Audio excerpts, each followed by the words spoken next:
¿Cuántos niños pueden desaparecer antes de que el mundo empiece a hacer preguntas? ¿10? ¿20? ¿Y si fueran 100 y nadie dijera nada?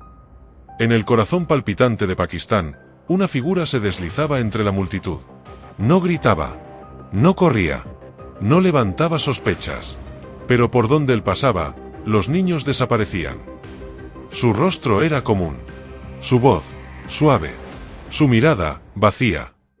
Nadie imaginó que tras esa fachada tranquila habitaba un depredador meticuloso, alguien que convirtió la muerte en rutina y el olvido en arma.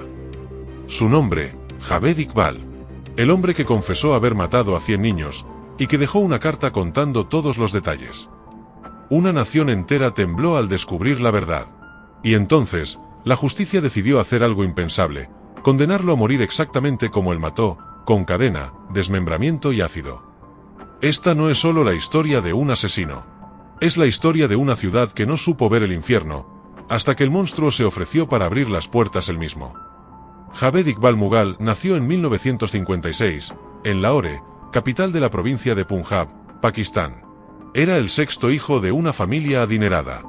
Su padre, un exitoso empresario, lo colmó de privilegios, dándole una infancia materialmente cómoda, pero emocionalmente distante.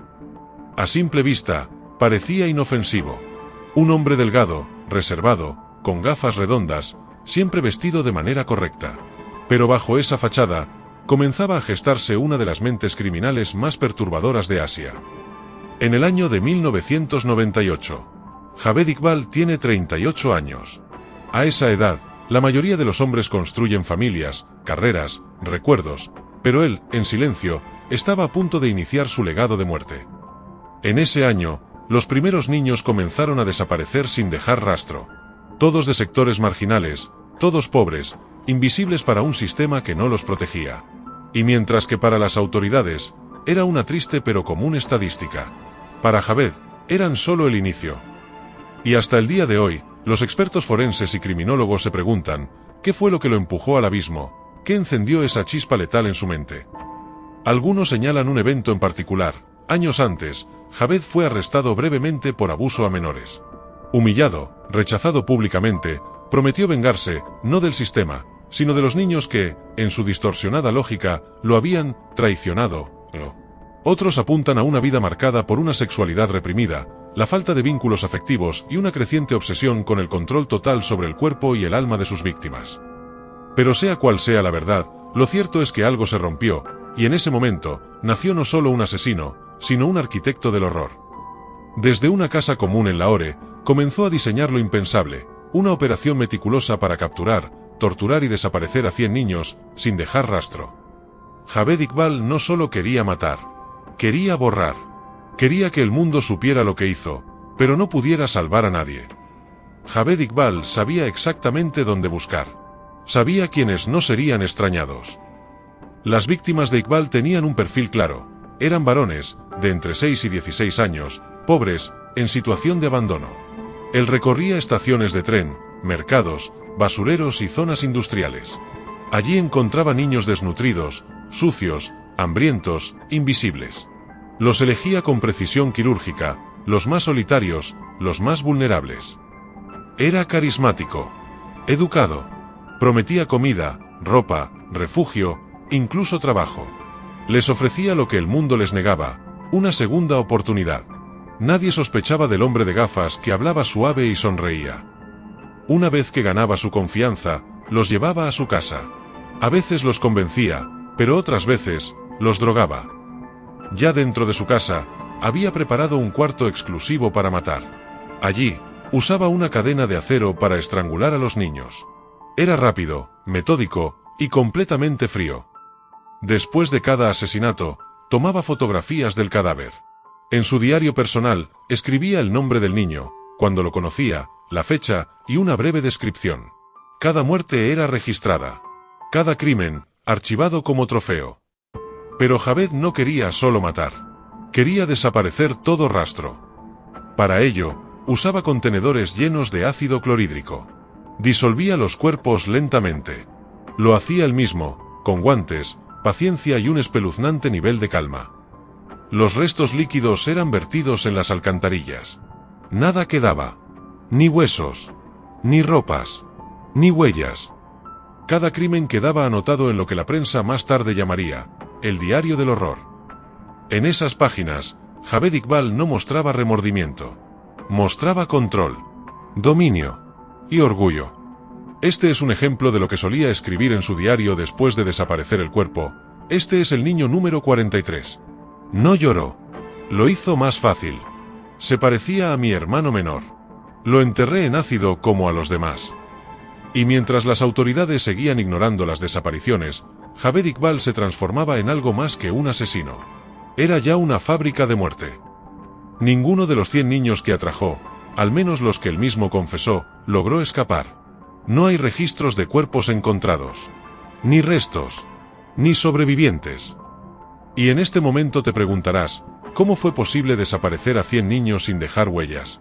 Y la respuesta es clara: vivían en una sociedad que no miraba hacia donde debía. Los niños eran invisibles, sin nombres, sin padres, sin escuela. Una generación fácil de desaparecer. La policía no conectó los casos. Los medios no investigaron.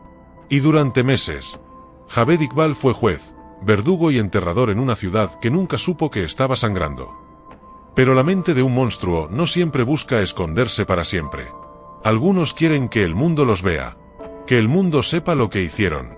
Y Javed estaba listo para dar a conocer su obra maestra.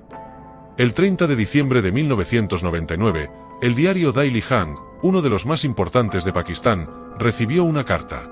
Venía firmada por Javed Iqbal. Dentro, se detallaban con precisión 100 asesinatos. Fechas, edades, métodos. Adjuntaba fotografías de algunas víctimas. Describía cómo disolvía los cuerpos. E incluso invitaba a la policía a visitar su casa para ver las pruebas. Esa misma carta fue enviada también a la policía de Lahore. Cuando los agentes llegaron al domicilio indicado, encontraron una escena escalofriante. Tanques industriales con restos de ácido, ropas infantiles, diarios, y el último capítulo del horror. Iqbal había desaparecido. Solo dejó palabras. Y una ciudad entera paralizada por la certeza de que alguien había matado a 100 niños, sin que nadie se diera cuenta. Javed Iqbal no huyó por miedo. Huyó porque quería controlar su historia hasta el final. Durante semanas, se convirtió en el rostro invisible del horror en Pakistán. La policía desplegó uno de los operativos más grandes de búsqueda en la historia del país. Fue finalmente capturado en la ciudad de Lahore el 30 de enero del año 2000, un mes exacto después de su carta de confesión. No se resistió. No mostró temor. De hecho, se entregó voluntariamente en las oficinas del periódico al que había enviado su carta. Caminó tranquilo, como si estuviera cumpliendo con un guión que él mismo había escrito. Dijo que quería probar que incluso alguien como él podía confesar sus pecados y enfrentar la justicia. No pidió perdón. No mostró culpa. Su rostro, frío y sin expresión, fue grabado por las cámaras mientras era escoltado por la policía. Ni una lágrima. Ni un temblor. Solo una mirada vacía y cansada, como si todo ya estuviera decidido. Durante el juicio, Javed Iqbal no negó nada. Confirmó uno por uno los crímenes detallados en su diario. A veces hablaba con una calma escalofriante.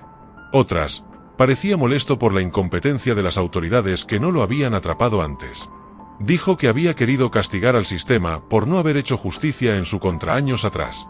Que los niños que mató eran el reflejo de su dolor, una venganza torcida contra el abandono.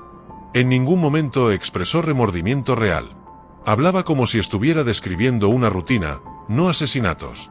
Algunos testigos en la sala aseguran que incluso sonrió cuando se leyó el número total de víctimas. Otros dijeron que lo vieron mirar al vacío, como si ya no habitara el mismo plano que el resto. El juicio fue breve. La evidencia era abrumadora: la carta, las fotos, los diarios, los testimonios, las pruebas encontradas en su casa. No hubo espacio para dudas. La sentencia fue tan impactante como sus crímenes. El juez dictaminó que debía ser ejecutado de la misma forma en que mató a sus víctimas. Ser estrangulado con la misma cadena, descuartizado en 100 pedazos y disuelto en ácido. Una sentencia simbólica, imposible de aplicar literalmente, pero que buscaba enviar un mensaje claro: la justicia podía ser tan brutal como el crimen. Sin embargo, esa ejecución nunca llegó. Un año después de su captura, Javed Iqbal fue encontrado muerto en su celda, junto a un cómplice. Aparentemente, se habían suicidado ahorcándose. Pero las dudas persisten. Muchos creen que fue asesinado por otros prisioneros o incluso por las propias autoridades, como forma de cerrar el caso sin más espectáculo. No dejó nota. No dejó confesiones finales. Solo silencio. Así terminamos con la historia del asesino de Lahore. Cada crimen deja preguntas sin respuesta. ¿Qué opinas tú? Déjalo en los comentarios. Quiero leerte. Y si esta historia te dejó intrigado, te invito a ver este otro caso. La Condesa Sangrienta, uno igual de oscuro, donde la realidad vuelve a superar a la ficción. Nos vemos allí.